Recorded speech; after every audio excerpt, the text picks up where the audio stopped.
فضائل ذکر۔ بسم اللہ الرحمن الرحیم۔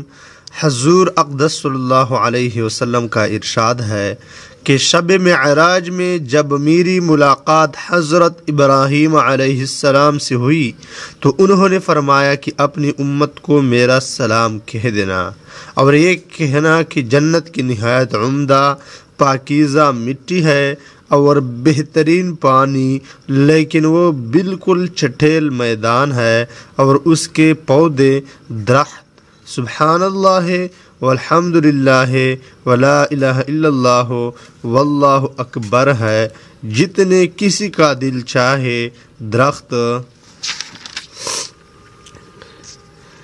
لگا لے۔ ایک حدیث میں اس کے بعد لا حول ولا قوت الا باللہ بھی ہے۔ دوسرے حدیث میں ہے کہ ان کلموں میں سے ہر کلمہ کے بدلے ایک درخت جنت میں لگایا جاتا ہے۔ ایک حدیث میں ہے کہ جو شخص سبحان اللہ العظیم و بحمدہ پڑھے گا ایک درخت جنت میں لگایا جائے گا۔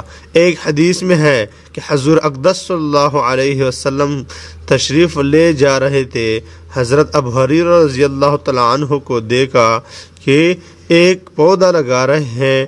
دریافت فرمایا کیا کر رہے ہو؟ انہوں نے عرض کیا درخت لگا رہا ہوں۔ ارشاد فرمایا میں بتاؤں بہترین پودے جو لگایا جائے؟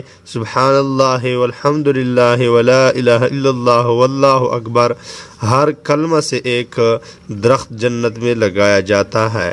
معزز سامعین کرام، فائدے میں لکھا ہے حضور اقدس صلی اللہ علیہ وسلم کے ذریعے سے حضرت ابراہیم خلیل اللہ علی نبینا علیہ الصلاۃ والسلام نے سلام بھیجا ہے۔ اس لیے علماء نے لکھا ہے کہ جس شخص کے پاس یہ حدیث پہنچے اس کو چاہیے کہ حضرت خلیل اللہ کے سلام کے جواب میں وعلیہ السلام ورحمۃ اللہ وبرکاتہ کہے۔ اس کے بعد ارشاد ہے کہ جنت کی مٹی بہترین ہے اور پانی میٹھا۔ اس کے دو مطلب ہے، اول یہ کہ صرف اس جگہ کی حالت کا بیان کرنا ہے کہ بہترین جگہ ہے، جس کی مٹی کے متعلق احادیث میں آیا ہے کہ مشک و زعفران کی ہے، اور پانی نہایت لذیذ۔ ایسی جگہ ہر شخص اپنا مسکن بنانا چاہتا ہے اور تفریح و راحت کے لیے باغ وغیرہ لگانے کا اسباب مہیا ہو تو کون چھوڑ سکتا ہے؟ دوسرا مطلب یہ ہے کہ جس جگہ زمین بہتر اور پانی بہتر ہو وہاں پیداوار بہت اچھی ہوتی ہے۔ اس صورت میں مطلب یہ ہے کہ ایک مرتبہ سبحان اللہ کہہ دینے سے ایک درخت وہاں قائم ہو جائے گا اور پھر وہ جگہ اور پانی کی عمدگی کی وجہ سے خود ہی نشوونما پاتا رہے گا۔